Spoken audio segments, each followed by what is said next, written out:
mbote na balandi nyonso ya la grande découverte TV bandeko okoti olaike opartage bandeko na ngai ntango nalobi boye namoni ndeko na ngai Alima Rachidi un grand merci na yo namoni mama Tati Salima namoni mama BM président Jido nayebi ozali me lelo eza mingi mpona bamama lelo mpenza toyeli no bamama eyebi oza wapi bandeko bokota bolaike la famille tana biboye namoni susu mama Silamete ye mpe azanga te ayebisanga mama la grande yo lekaka talaka yo donc c'est ça ntango okoti olaike opartage ekosala biso malamu bandeko. Voilà la famille lelo na eli na affaire à ba maman qui passe qu'est-ce qui se passe na ba maman na biso surtout basi ya poto bandeko basi ya poto babosani bokoko basi ya poto babosani eloko nini akoki kosala après avoir kobota bandeko na ngai. Pourquoi na un sujet ou parce qu'ils ont ba mamé belé bazolela bazo se sentir sous bien te na banzoto na bango bazo miye basute o ngai to ngate ata salaka te bandeko eza na bandeko belé baloba ke musala ebebisaka nzoto trop de kotelema trop de kosala boy bandeko ba faiblesse ya nzoto o toyebaki epa ya bapapa lelo ekoma pa bamama mingi mpe sukoleka sikoyo eza na bamama ebele la famille bazoyeba te faiblesse wana mosusu ezowuta wapi problème mosusu ezowuta wapi bandeko na ngai s'il vous plaît bolaike bopartage eza na bamama ebele bazoyeba te banzoto na bango ezobeba nzoto na ye ekoma malili kati na ye mwasi ekoma malili ayeba asu te eza ye te par rapport ndenge azalaka avant abota sikoyo bandeko na nga mingi baoyeba te problème wana eloko nini ezokoze problème wana ezowuta mingi wapi bandeko na nga lelo nayeli bino vraiment sekele la famille kobota na mikili ya poto eza différent na kobota na mboka na biso Congo biso nyonso toyebi na Congo soki mwasi aboti munganga apesaka mibeko atako munganga apesi mibeko te yo moko deja oyebi banda bokoko na biso mwasi après avoir kobota avant akenda sangana suna mobali na ye fo alekisa au moins 45 jours bamusu kutu bakenda plus loin bamusu bakenda même 3 mois 2 mois 3 mois avant aya susu azonga na kosangana na papa mais na mikili ya poto eza bongo te bandeko na ngai ozomona ke mwasi aboti après avoir kobota mwasi atuni docteur quand est-ce que surtout basi oyo bazaki kobota na bango ya liboso bamusu mpe eza kobota liboso te abota deja bandeko na ngai mais amoni tellement eza poto natuna na docteur oloba nini omona papa azopuse tuna na docteur atuna docteur na poto docteur aoyebisa ye okokosala nao ata après 10 semaines ata après 1 semaine problème eza te bandeko na nga depuis quand histoire oyo na ye nango parce que sujet oyo plutôt na ye nango parce que eza na ndeko moko ayebisaki nga docteur ayebisaki après 1 semaine akoki na ye kosala akoki na ye kosangana na mobali endeko wana akutanaki nango mpe asali yango depi asala yango nzoto nyonso akosesantaka su ye te nzoto na ye akoma koyoka nzoto na ye malili akoma koyoka yaka su monene te akomaka kokondakonda veut dire ke ndeko mwasi abima mopepe bandeko na ngai or eza ben rare toyebi bien médecine ya poto na ya Afrique eza vraiment différent toyebi yango très bien mais ntango toye na bamikili ya poto bandeko na nga tobosanaka te tobosanaka bokoko te tobosanaka babiloko oyo tobandi osala na bamboka na biso te, surtout oyo eza malamu mpona banzoto na biso bandeko na ngai. Normalement na bamboka na biso toyebi mwasi soki auti obota 45 jours 2 mois, ça dépend de bolingela ata kutu mpe 3 mois mpona kobatela nzoto nao ezonga normal.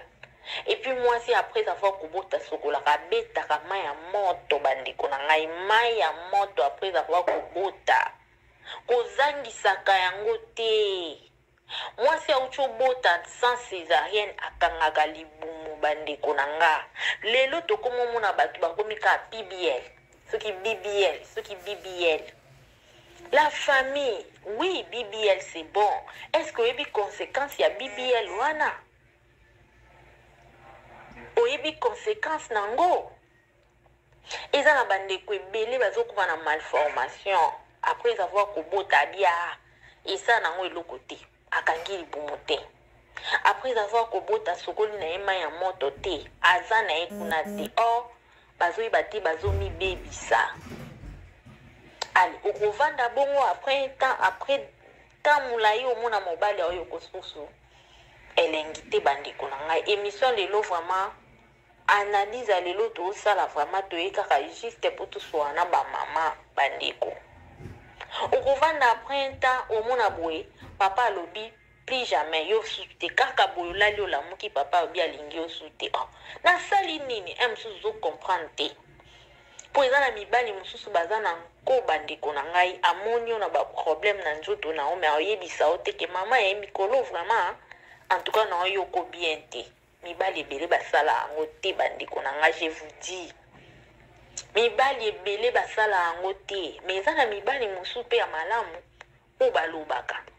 ayoki yo mpe asola mapeka yebiso mama lelo mpena ozasola mapeka sokola ye bien te.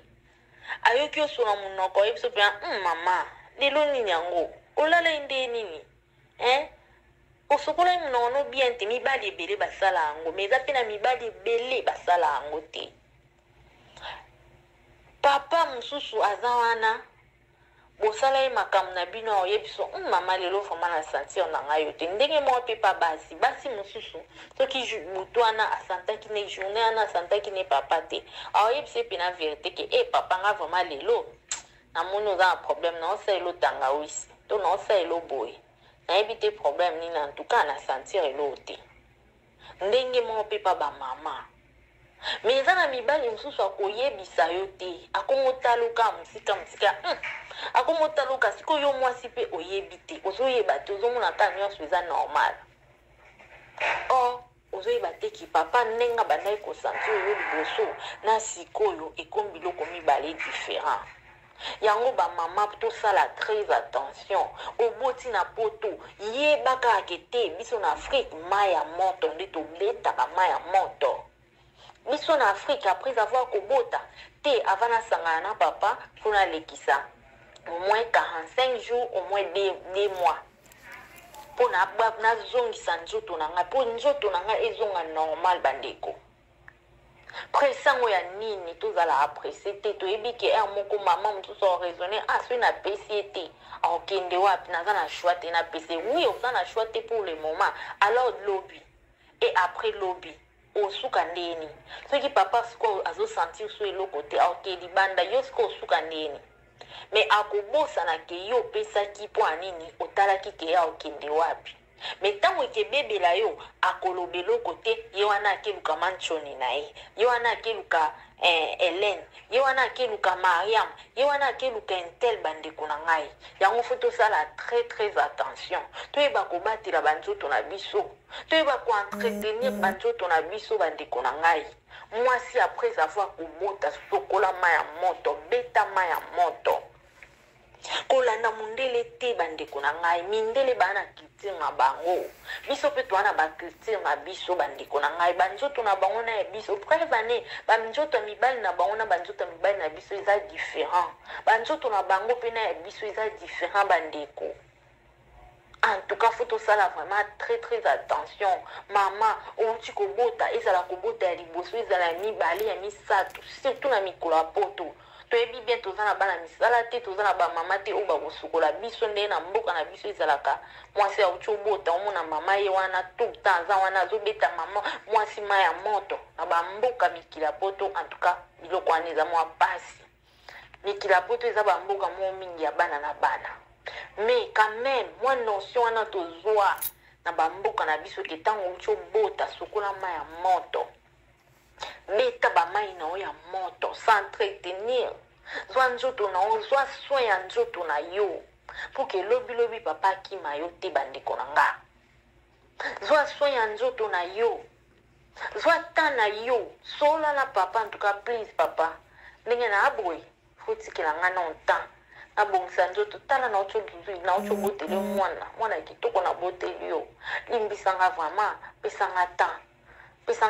temps nzoto eza nango ya yo okosala ndenge olingi mais pour le moment apesanga temps nazwa temps na nga nasokola ma ya moto nzoto ezonga normal après na opesa yo bilei nao papa mpe aza motu aocomprendre yo bandeko na ngai tosala basentima te mpo na moma wana nasepelisaka papa te napeseka mpo nasepelise mpo na omona oke wapi ntango yo okóma na posa azala na yo ye siko akende kuna alors faut tosala très attention bandeko na nga tofungola bongo tozongisa makambo tozwa na bamboka na biso tozongisa makambo bamama ya kala balakisa biso bateya biso sino te banzoto na biso ekebeba banzoto na biso ekoma mai banzoto na biso ekoma efongwama donc tokobima na mipepe ezala pasi mingi mpona biso na bafoye na biso bandeko na ngai toboyi te bamosusu mpe misala ezoboma bango bamikongo bamosusu mpe misala ezosilisa bango apeti ya kolia bamosusu mpe misala ezosala papa mama luka babiloko luka barecette luka baastice ekosunga yo kota na youtube sala barecherche babiloko wana nyonso ekosunga yo ndeko na ngai kose laisser faire te na makambo so ezanga ntina batela nzoto na yo yeba koentretenir nzoto na yo yeba eloko nini nakoki kolia mpo nzoto na ngai ezala bien eloko nini nakoki kolambela papa mpo nzoto ya papa mpe ezala malamu bandeko na ngai en tout cas basije eza ebele tobandoyaka malembe tozana kaka mpona koloba mpona kosunga bandeko na biso me bandeko mama sala attention après avoir kosukola kobota zwa nzoto na yo zwa soin ya nzoto na yo ekosunga yo ekosunga papa ekosunga libota na yo et voilà bandeko mpona lelo tosuki awa bopartage bolike bosabone botikelanga mpe mwa bacommentaire na bino esalanga bien voilà bisous bye tomonani mbala nsima